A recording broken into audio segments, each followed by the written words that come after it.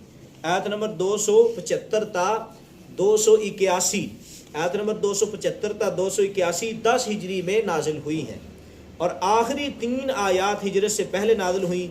2 ہجری یعنی کہ میں نازل ہونے والی 4 صورتیں نازل ہوئی ہیں 2 ہجری میں، 4 صورتیں۔ کتنی صورتیں نازل ہوئی ہیں؟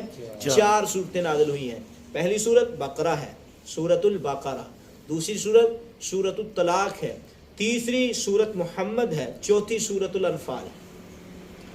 آپ یعنی کہ یہ جان چکے ہیں کہ دوسری ہجری میں 4 صورتیں نازل کی ہیں اللہ نے، سورۃ البقرہ، اور اس کے بعد سورۃ یعنی کہ انفال ہے، سورۃ الطلاق ہے، اور اس کے بعد سورۃ محمد ہے، یعنی کہ یہ صورتیں جو ہیں نازل ہوئی ہیں۔ اب اس کے ساتھ ساتھ ہمیں یہ بھی پتہ چل گیا کہ سورۃ بقرہ جو ہے یہ کب نازل ہوئی۔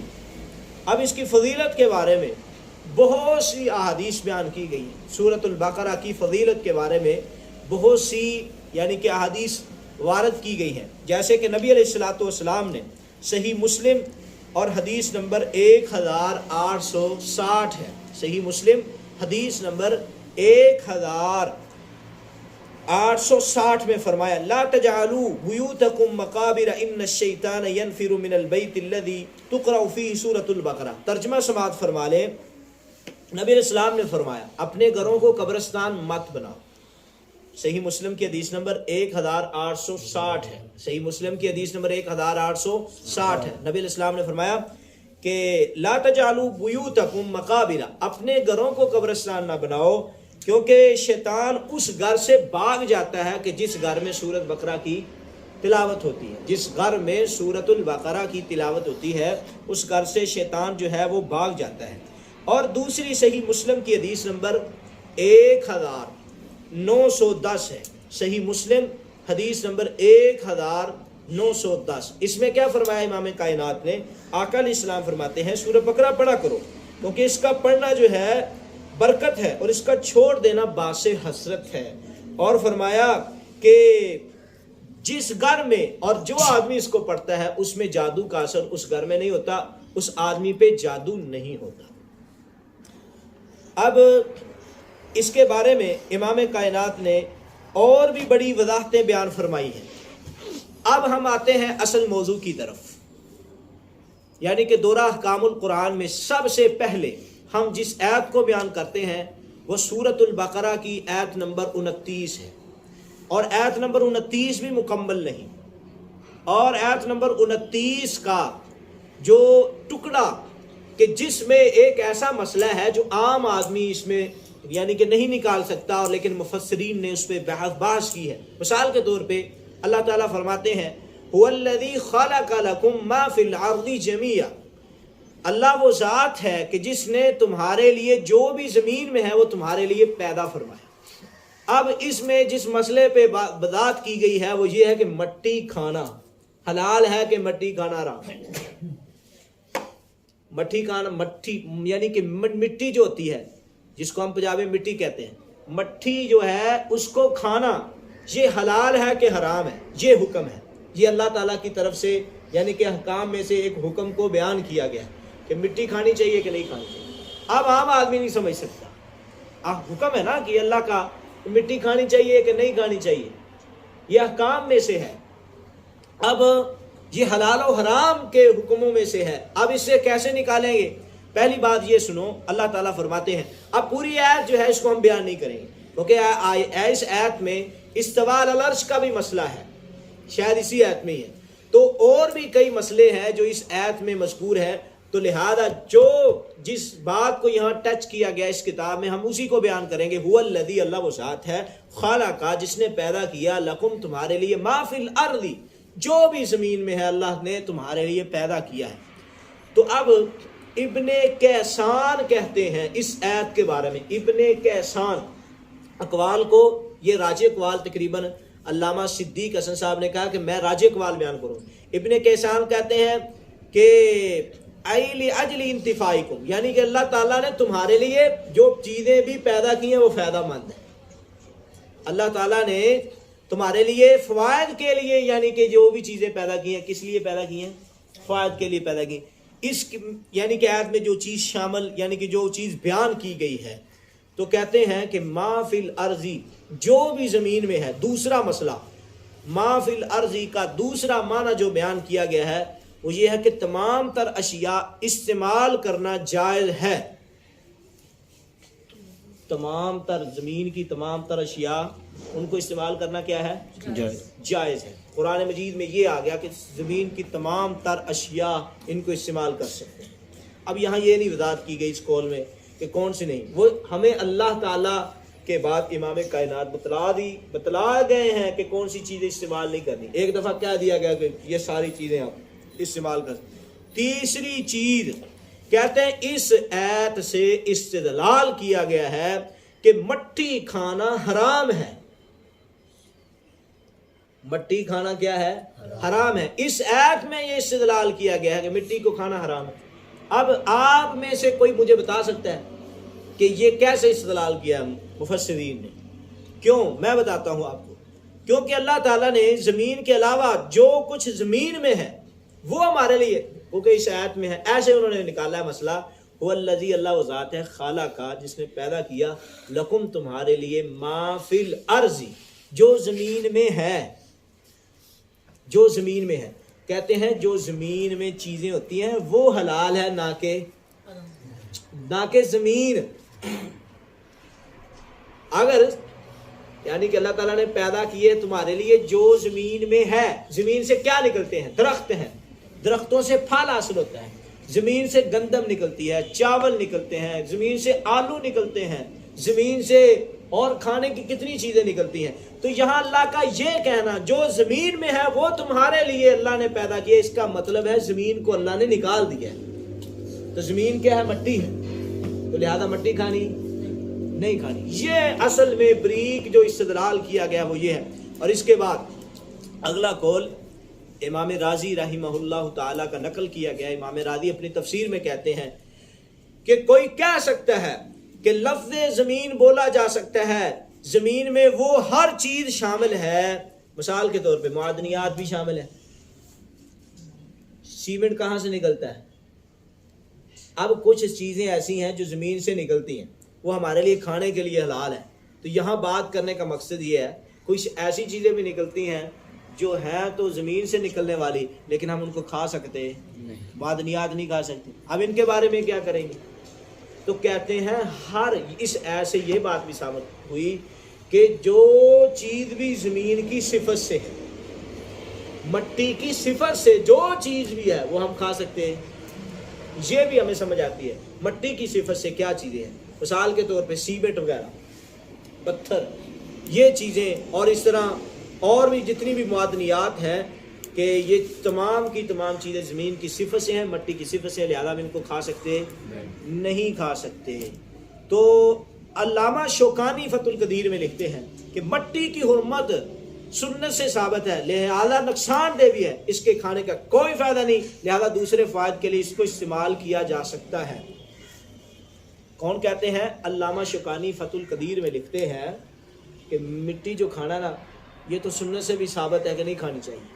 مٹی سنت سے بھی ثابت ہے اور اس کے کھانے کا فائدہ نہیں ہے. کھانی تو وہ چیز چاہیے کہ جو. اب خلاصہ اس آیت کا یہ ہوا کہ مٹی جو ہے اس کو ہم کھا سکتے نہیں، مٹی سے فائد نکلتے ہیں یعنی کہ وہ ہم حاصل کر سکتے ہیں. اب اسی طرح مختصراً سورۃ البقرہ کی دوسری آیت ذکر کرتے ہیں. سورۃ بقرہ کی آیت نمبر ہے 83. سورۃ بقرہ کی آیت نمبر کون سی ہے؟ 83 ہے. اب یہ بھی ایک لمبی آیت ہے لیکن اس میں مختصر ٹکڑا بیان کیا گیا. وَقُولُوا، اور تم کہو، لِلنَّاسِ، لوگوں کے لیے، حسناً، اچھی بات، لوگوں کے لیے اچھی بات کہو. اب اس میں سے اب یہ عام آیت ہے، اب اس میں سے لوگوں کے لیے اچھی بات کہو. کون سی بات اچھی ہے، کون سی بات بری، ہمیں پتا نہیں. لوگوں کو اچھی بات کہو. اب اچھی باتیں کون سی ہیں؟ یہ ہمیں یعنی کہ لوگوں کو پتا اب ہر وہ چیز جس کو اللہ نے اچھا کہا ہے وہ اچھی بات ہے، جس کو رسول اللہ نے کہا ہے اچھی بات ہے وہ اچھی بات ہے۔ اب لوگوں کو وقول اور کہو للناسی، لوگوں کے لیے حسناً اچھی بات۔ دوسرا مسئلہ اس میں یہ ہے کہ اللہ تعالیٰ نے قرآن میں کہا کہ لوگوں کو اچھی بات کہو۔ اب اچھی باتیں تو بہت سی ہیں، کون سی اچھی بات کہیں؟ اس آیت میں کون سی مراد ہے؟ کوئی مسئلہ ثابت، کوئی مسئلے کی وضاحت نہیں ہے، تو لہذا مفسرین نے اس پر بحث کی ہے۔ مثال کے طور پہ بعض نے کہا ہے کہ جس کا اللہ نے حکم دیا ہے کسی خاص قسم کے لیے نہیں بلکہ شرعاً جو کام بھی اچھا ہے اس پہ یہ آیت فٹ ہوتی ہے۔ ہر اچھا کام کہنے کی آپ کو کیا ہے؟ اجازت ہے۔ پہلی بات یہ ثابت ہوئی کہ ہر اچھا کام کہنے کی آپ کو کیا ہے؟ اجازت ہے۔ ہر اچھا کام، نماز کسی کو نماز پڑھنے کا کہنے کی اجازت ہے، زکوٰۃ دینے کا کہنے کی اجازت ہے، اسی طرح اور بھی کئی ایک کام ہیں ان کے کہنے کی اجازت ہے۔ اور دوسرے قول کے مطابق کہتے ہیں کہ حسناً سے مراد صرف توحید کا کلمہ کہنے کی اجازت ہے۔ توحید کا کلمہ لا الہ الا اللہ، اس سے مراد کیا ہے کہ لوگوں کے لیے لا الہ الا اللہ کی تلقین کرو۔ اور اس کے بعد اگلا قول ہے کہ صرف سچ کہنے کی اجازت ہے، سچائی کا یہاں حکم دیا جا رہا ہے کہ سچ کہو، سچ کہو۔ اور ایک قول یہ ہے کہ صرف اس آیت کا مطلب وقولوا للناس حسنا، کہ لوگوں کے لیے اچھی بات کہو، یعنی کہ تم لوگوں کو تبلیغ کرو اچھا کام کرنے کی، برے سے روکنے کی۔ تو یہی بات امام ابن کثیر نے بھی تفسیر ابن کثیر کے صفحہ نمبر 53 پہ، تفسیر ابن کثیر کے صفحہ نمبر 53 پہ پہلی جلد میں یہی بات کی ہے کہ اس آیت کا مطلب یہ ہے اچھی بات کہو، یعنی ہر اچھا کام اس کا حکم دو، ہر برائی سے روکو۔ یہ اللہ تعالیٰ کا مطلب ہے، نہ کہ صرف اکیلا یہ کہو کہ لا الہ الا اللہ پڑھو جی۔ اس کا مطلب یہ نہیں کہ لوگوں کے لیے کہو صرف اور صرف لا الہ الا اللہ کہنے کی تلقین کرو، نہیں۔ خلاصہ یہ ہوا جیسے کہ امام ابن جریر اور سیدنا ابن عباس رضی اللہ تعالیٰ سے بھی مروی ہے کہ اس سے مراد نیکی کا حکم کرنا اور برائی سے روکنا ہے۔ اور اسی طرح امام بہقی نے شعب الایمان میں بھی لکھا ہے، سیدنا علی بیان کرتے ہیں قولوا للناس سے مراد تمام لوگ ہیں، تمام لوگ مراد ہیں، سب لوگوں کو اللہ تعالیٰ کا حکم ہے نیکی کا حکم دیں اور برائی سے روکیں۔ تو اس بات کی وضاحت امام کائنات جناب محمد رسول اللہ صلی اللہ علیہ وسلم نے بیان کی ہے صحیح مسلم میں۔ صحیح مسلم کی حدیث نمبر 3626 ہے۔ ابو ذر رضی اللہ تعالیٰ عنہ فرماتے ہیں کہ آقا علیہ الصلوۃ والسلام نے فرمایا کسی نیکی کو حقیر نہ سمجھو، کسی نیکی کو حقیر نہ سمجھو۔ اگر کچھ نہیں کر سکتے، کچھ نہیں کہہ سکتے کسی کو، تو کسی کو کھلے چہرے کے ساتھ ہی مل لو، یہ نیکی ہے۔ تو دونوں آیات کا پہلی آیت سے جو نقطہ ہمارے سامنے آیا ہے وہ یہ ہے کہ مٹی کو کھانا کیا ہے؟ حرام ہے۔ مٹی کے علاوہ باقی چیزیں کھانی یہ جائز ہے، اللہ کے شریعت نے جن پر پابندی لگا دی۔ اور اس آیت سے کیا ہے کہ ہر اچھا کام ہے یہ لوگوں وقول اور کہو للناس، لوگوں کے لیے حسناً اچھی بات۔ اس کا مطلب یہ ہے لوگوں کو کیا کرو؟ اچھی بات کہو۔ امر بالمعروف نہی عن المنکر کا فریضہ جو ہے، کیونکہ اللہ تعالیٰ نے قرآن میں فرمایا کنتم خیر امۃ اخرجت للناس تأمرون بالمعروف وتنہون عن المنکر، تم بہترین امت ہو، کیوں؟ نیکی کا حکم دیتے ہو، برائی سے روکتے ہو۔ اب امت کا ہر وہ شخص بہتر ہوگا جو یہ کام کرے گا، جو نہیں کرے گا وہ بہتر ہو سکتا؟ کیونکہ شرط لگائی ہے نا، تم بہترین امت ہو، امت محمدیہ کو بہترین کہا گیا ہے۔ آج ہم حدیث پڑھ رہے تھے اسی حوالے سے الجامع الکامل میں بھی کہ نبی علیہ الصلوۃ والسلام سے صحابہ کرام نے کہا یا رسول اللہ جس نے آپ کو دیکھا وہ ایمان لے آیا، جس نے آپ کو دیکھا وہ آپ پہ ایمان لے آیا، تو اس کے لیے کیا ہے؟ نبی علیہ السلام نے فرمایا توبہ، اس کے لیے خوشخبری ہے۔ اور پھر فرمایا بعض وہ لوگ بھی آئیں گے کہ جنہوں نے آپ کو نہیں دیکھا، وحی کو اترتے نہیں دیکھا، انہوں نے معجزات کو نہیں دیکھا، اور انہوں نے آقا علیہ الصلوۃ والسلام آپ کے رخساروں کو نہیں دیکھا، آپ کی تبلیغ کو نہیں دیکھا، آپ کے طریقے کو نہیں دیکھا، لیکن انہوں نے آپ کو نہ دیکھنے کے باوجود وہ ایمان لے کر آئے ہیں، تو آقا ان کے بارے میں فرمائیے گا۔ نبی علیہ السلام نے فرمایا توبا لہو توبا لہو ثم توبا لہو، 3 مرتبہ آقا علیہ السلام نے فرمایا ان کے لیے 3 مرتبہ خوشخبری ہے۔ جنہوں نے مجھے نہیں دیکھا ان کے لیے کتنی دفعہ خوشخبری ہے؟ 3 مرتبہ خوشخبری ہے۔ صحابہ کرام نے ایک اور سوال کیا تھا، یہ ایسی روایات ہیں کہ انسان پریشان رہ جاتا ہے، یہی اسی الجامع کتاب کامل میں ہی حدیث ہے اور بڑی وضاحت کے ساتھ اور صحیح حدیث ہے۔ آقا علیہ السلام سے یہ بھی سوال کیا گیا کہ ہم سے بھی کوئی بہتر ہو سکتا ہے آقا ایمان کے لحاظ سے؟ آقا علیہ السلام نے کیا فرمایا؟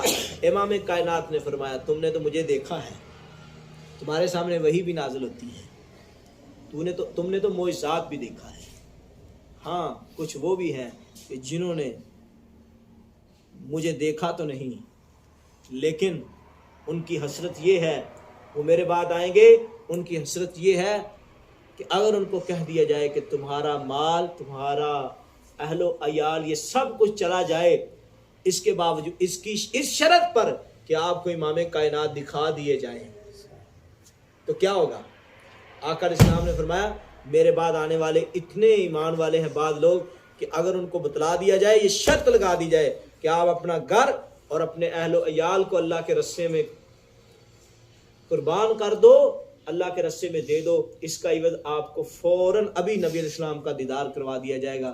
آقا فرماتے ہیں وہ ایسے میرے محبوب لوگ ہیں کہ اگر یہ شرط لگا دی جائے تو ہر آدمی ان میں سے کوشش کرے گا کہ میں اپنا مال اور اپنے اہل و عیال اللہ کے سپرد کرتا ہوں، مجھے نبی کی زیارت ہو جائے۔ بس ہے بھی اسی طرح ہے کہ نہیں؟ اسی طرح ہے۔ تو اللہ تعالی ہمیں عمل کی توفیق عطا فرمائے۔ وآخر دعوانا الحمدللہ رب العالمین۔